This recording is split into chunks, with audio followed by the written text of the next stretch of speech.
Support comes from the Missouri Forest Products Association, saluting Earth Day on April 22nd with an ongoing commitment to help offset carbon emissions with sustainable harvesting of Missouri forests. Details at choosewood.com. It's Wednesday, September 7th. This is The Gateway. I'm Wayne Pratt. The Black Rep returns for its 46th season with a production that tells the relatively unknown 200-year-old story about America's first black playwright. Most audience members that come to see this play won't know this. You know, they still won't know this history. They still will hopefully be amazed. In just a few minutes, St. Louis Public Radio's Chad Davis talks to Black Rep founder Ron Himes about William Henry Brown. Some Missouri Democratic legislators believe the delay in starting a special session on taxes means there is no consensus among Republicans. The session was supposed to start yesterday. Instead, lawmakers will convene next week. St. Louis Public Radio's Sarah Kellogg reports. Governor Mike Parson set a date of September 6 to begin a special session addressing a permanent income tax cut and agricultural tax credits. But last week, Republican and Senate leadership said while they have had, quote, extremely productive discussions, the session would instead begin the week of veto session as opposed to the original date Parson set. Democratic Representative Tracy McCreary called the move, quote, highly unusual. Things always get off to a slow start for special session, but at least people show up and then we get off to a slow start. This is people not even showing up. McCreary, along with other Democrats, believe the delay means there is not an agreement on what the bill containing both the tax cut and the agricultural credit should look like. She said it's also possible Parson's goals for the session are not accomplished.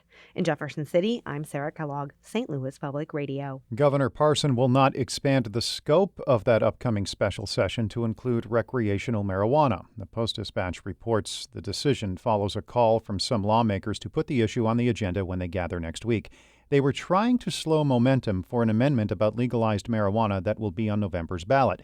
It gives medical marijuana businesses the first chance at recreational pot licenses.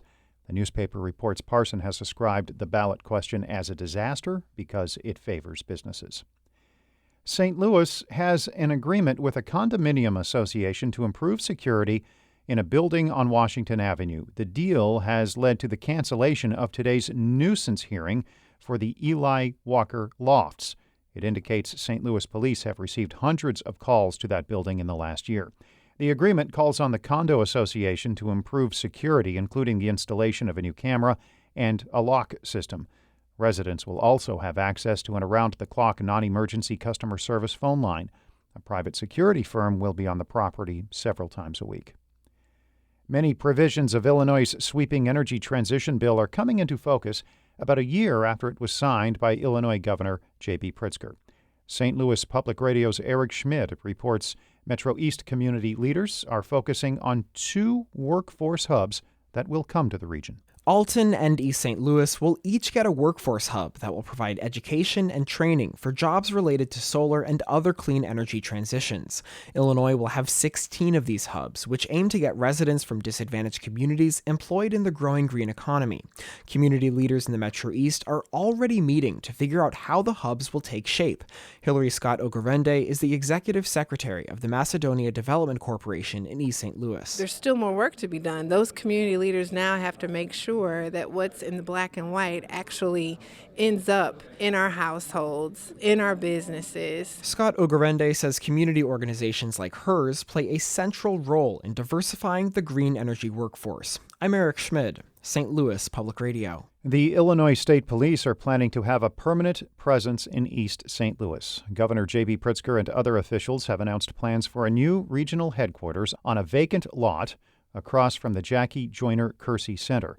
Local nonprofit Lansdowne Up sold the land to the state for $1.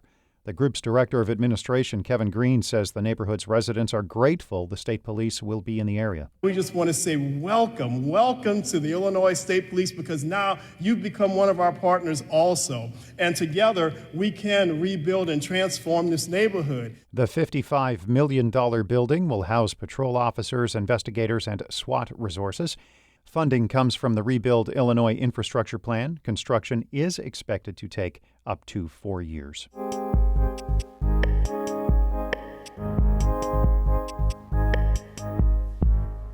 The African Company in New York City lured theater goers with Shakespearean plays roughly 200 years ago. The black-owned theater, founded by William Henry Brown and James Hewlett, faded into history after Stephen Price, the white owner of a rival theater, sabotaged the company. The Black Rep in St. Louis shares that story to open its 46th season with The African Company Presents Richard III. St. Louis Public Radio's Chad Davis asks director and Black Rep founder Ron Himes why the theater's story is so intriguing.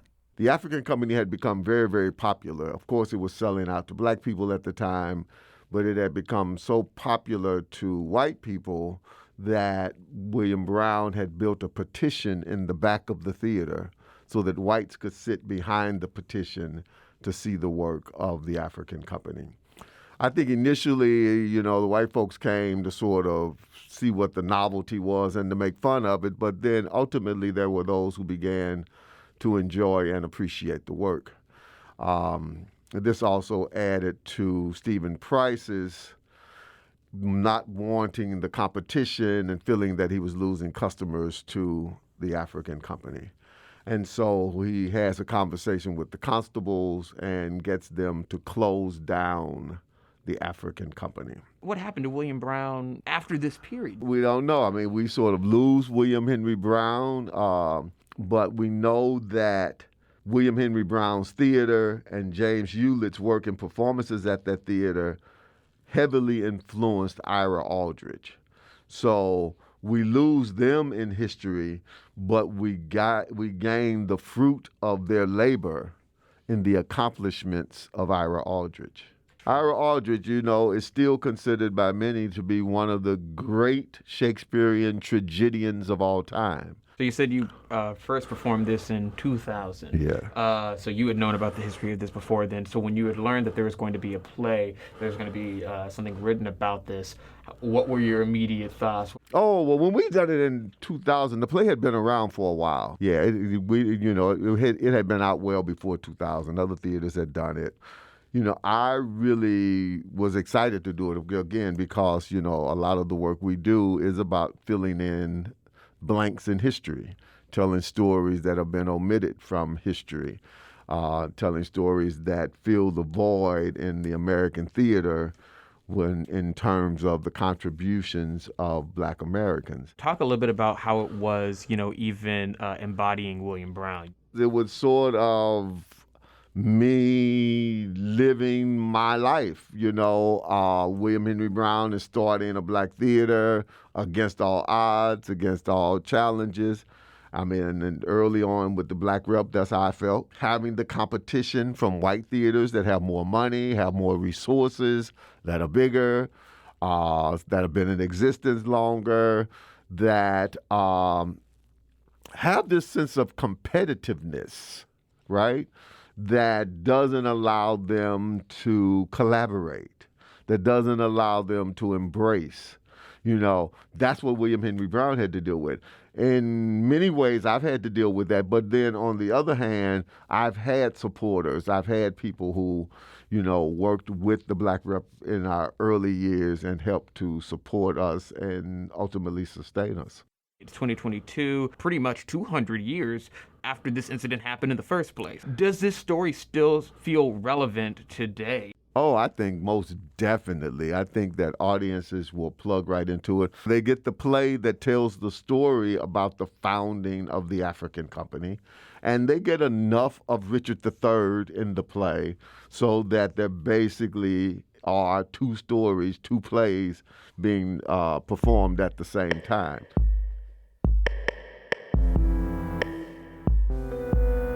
That was Black Rep founder and director Ron Himes speaking with St. Louis Public Radio's Chad Davis. Our David Casares edited that report. The Gateway is a production of St. Louis Public Radio, a listener-supported service of the University of Missouri-St. Louis.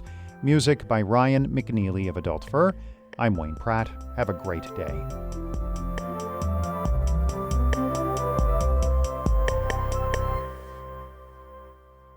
Support comes from the Missouri Forest Products Association, saluting Earth Day on April 22nd with an ongoing commitment to help offset carbon emissions with sustainable harvesting of Missouri forests. Details at choosewood.com.